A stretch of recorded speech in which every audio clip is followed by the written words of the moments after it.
سفر کربلا۔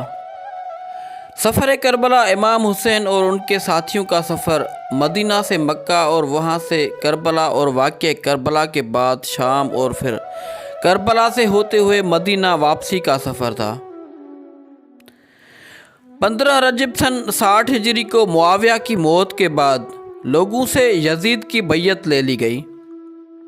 یزید نے برسر اقتدار آنے کے بعد ان چیدہ افراد سے بیعت لینے کا فیصلہ کیا جنہوں نے معاویہ کے زمانے میں یزید کی بیعت کرنے سے انکار کر دیا تھا۔ اسی بنا پر اس نے مدینہ کے گورنر ولید بن عتبہ بن ابی سفیان کے نام ایک خط ارسال کر کے معاویہ کی موت کی خبر دی اور ساتھ ہی ایک مختصر تحریر میں ولید کو حسین بن علی، عبد الرحمن بن ابو بکر، عبداللہ بن عمر اور عبداللہ بن زبیر سے زبردستی بیعت لینے اور نہ ماننے کی صورت میں ان کا سر قلم کرنے کی ہدایت کی۔ اس کے بعد یزید کی طرف سے ایک اور خط لکھا گیا جس میں حامیوں اور مخالفین کے نام اور حسین بن علی کا سر بھی اسی خط کے جواب کے ساتھ بھجوانے کی تاکید کی گئی تھی۔ چنانچہ ولید بن عتبہ نے مروان سے مشورہ کیا اور اس کی تجویز پر مذکورہ افراد کو دارالامارہ بلوا لیا گیا۔ حضرت امام حسین علیہ السلام اپنے عزیز و اقارب کے ہمراہ دارالامارہ پہنچے۔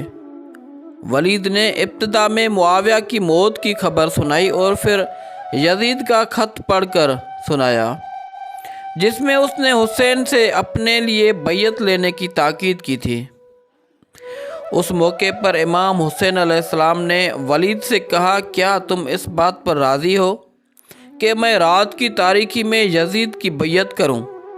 میرا خیال ہے کہ تمہارا مقصد یہ ہے کہ میں لوگوں کے سامنے یزید کی بیعت کروں۔ ولید نے کہا، میری رائے بھی یہی ہے۔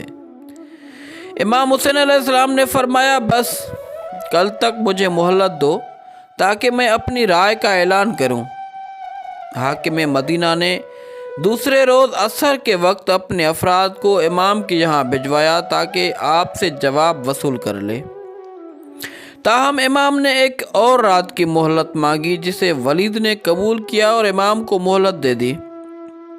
امام عالی مقام نے دیکھا کہ مدینہ مزید پرامن نہیں رہا، چنانچہ امام حسین علیہ السلام نے مدینہ چھوڑنے کا فیصلہ کر لیا۔